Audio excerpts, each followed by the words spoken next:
opposition continue. Thank you. Thank you very much. I'm not allowed to mention the presence or absence of the Prime Minister, but I will just say that some people bring happiness wherever they go and others bring happiness whenever they go.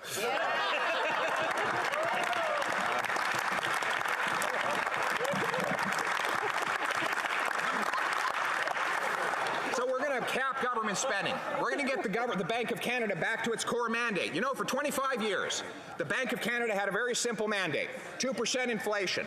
Brought in by the Mulroney government, stick to 2%.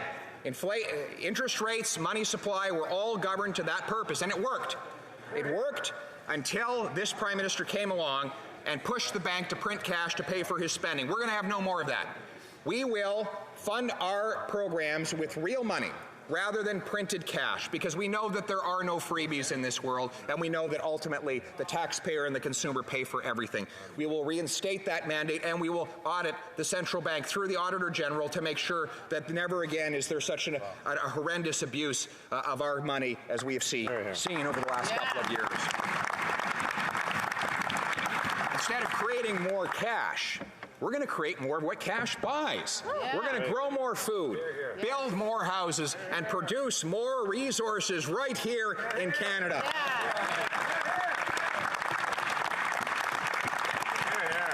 Here's how we'll do it. Here's how we'll do it. We'll incentivize our municipalities to remove their gatekeepers so that we can build more houses on the ground. We will remove the gatekeepers off the back of our farmers by canceling the tariffs and taxes on their fertilizers and on their fuel so that they can produce more in this country. And we will remove the government gatekeepers that stand in the way of our resource sector. Do you know that in Canada today, we have the second slowest building permits of any country in the OECD? Second, the only worst country is the Slovak Republic. In Canada, you take all the types of building permits that exist, everything from a renovation permit on a house all the way up to a full uranium mine, and you average it out. In Canada, the average permit time is 250 days. In South Korea, it's 28 days. Wow. So you want to wonder why investors are taking their money to places like South Korea, Singapore, Australia, New Zealand, Switzerland, Ireland. Why? Because you can actually get things built in those countries. So that's what we're going to do in this country. We're going to compress the timelines and speed up approvals. We're going to challenge all levels of government to meet the goal of having Canada as the fastest place to deliver a building permit anywhere in the developed world.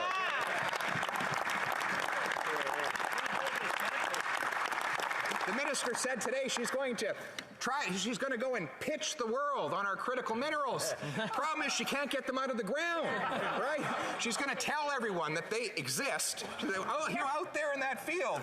There's some lithium and copper and nickel. But if you have to wait 7 years for us to give a permit for anyone to dig that mine, she says she's going to give out a bunch of corporate welfare to mining companies. But those mining companies who can fill their bank accounts with taxpayers' cash, if they can't get a permit to dig the mine, they won't be able to turn it into anything other than big, fat boondoggles for taxpayers. So we will repeal the anti-energy law, C-69, so that we can build Canadian pipelines with Canadian steel that take Canadian energy to Canadian marketplaces and to around the world.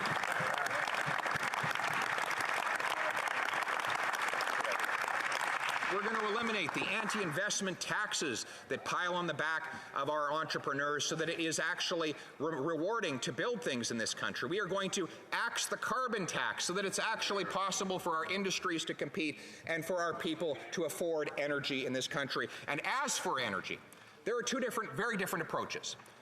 Over there, they believe that we should tackle climate change by making traditional energy that Canadians rely on more expensive.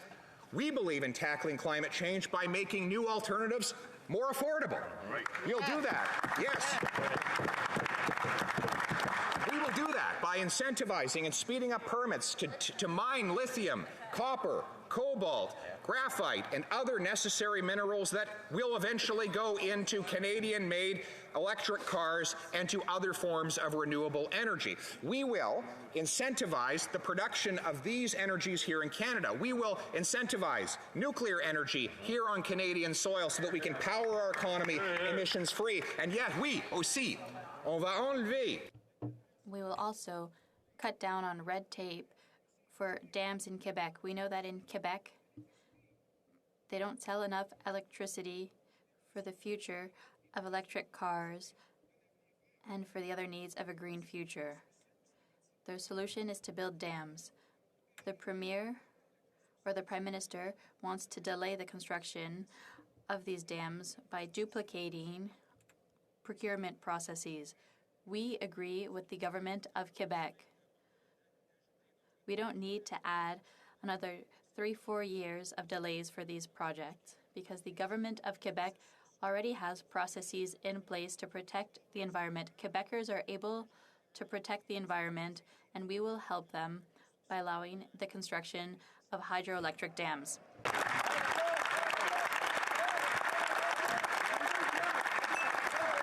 And finally, we will make this a country where work pays again. Right?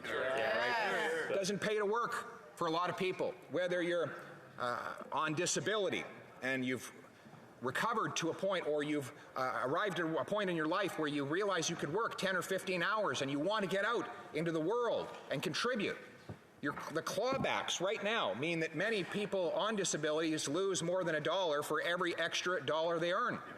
This government published a report showing that a single mother with 3 kids earning $55,000 a year who earns another dollar loses 80 cents on that dollar. So she earns about $25 an hour. She loses in clawbacks of her benefits and taxes on her income 20 of those dollars. So her real wage on that extra hour worked is $5 an hour. Nobody in Canada should be expected to work for $5 an hour. Yeah, that is an outrage, and that is why my government will reform our tax and benefit system to ensure that whenever somebody works an extra hour, takes an extra shift, or earns an extra bonus, they are always better off. They always keep more of that dollar.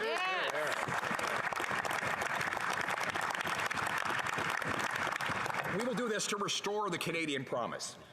You know, I look around this chamber and I see many inspiring stories, like my finance critic who rose up today to ask the first question.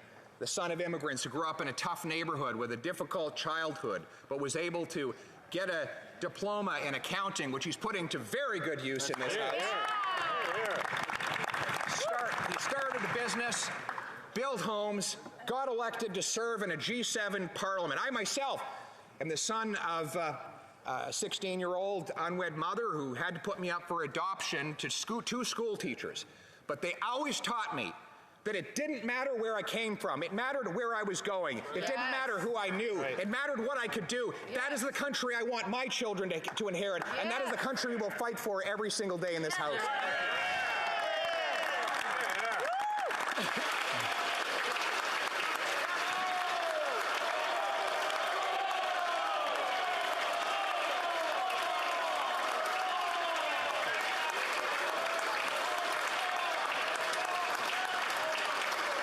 Questions and comments. The Honourable Minister for Families. Thank you, Mr. Speaker. I want to thank the Leader of the Opposition for that response because he was honest with Canadians, the Canadians that he's not going to be supporting through this fall economic statement. Right.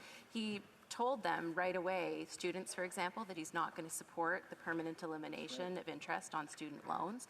He told the lowest income workers that he's not going to support the continuation of the Canada Workers Benefit and making sure that they get that in advance. And he talked about incentivizing companies to invest in Canada, but actually in the fall economic statement, Mr. Speaker, there are really important measures that are going to help us build the economy of the future. But Mr. Speaker, this is very consistent with his actions to date, whether it's the Canada Child Benefit, whether it is the Canada Dental Benefit, the Canada Housing Benefit, whether it is supporting low-income workers and those most vulnerable in our country, he has consistently refused to stand up for them and to support them. Mr. Speaker, he talks a big game, but when there's actual action to do, he doesn't deliver. Thank you, Mr. Speaker. Honourable Leader of the Opposition. Well, first of all, the Conservative government created what this government now changed the name to the Workers' Benefit. We created that benefit in the first place because we wanted to allow, along with increasing the personal exemption, to allow more and more Canadians to be off the tax rolls altogether and keep a bigger share of their paychecks. Furthermore, the child benefit, they wanted to take the money away from parents and give it to bureaucrats. We were the ones that put the money directly in parents' pockets. And you know, all they talk about today, they don't realize is something very simple. That the government can't give people anything without taking it away. The government doesn't have any money. First, they try taxing it, which makes people worse off.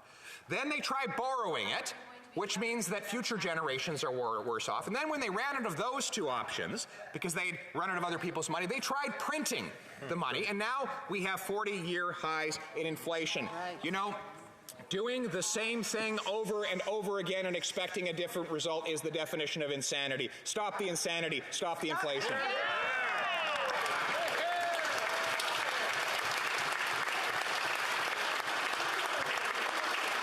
Questions and comments?